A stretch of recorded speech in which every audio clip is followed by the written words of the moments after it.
ये है Toyota new Fortuner Crysta. एक क्रंक सेंसर देखो कहाँ दिया है, यहाँ पे। और बदनाम कौन है? टाटा वाला।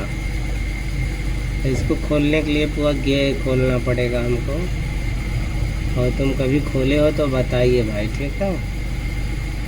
दिखाते हैं आपको। बदनाम सिर्फ बेचारा कौन है? टाटा वाला। ये दिखाते हैं हम आपको।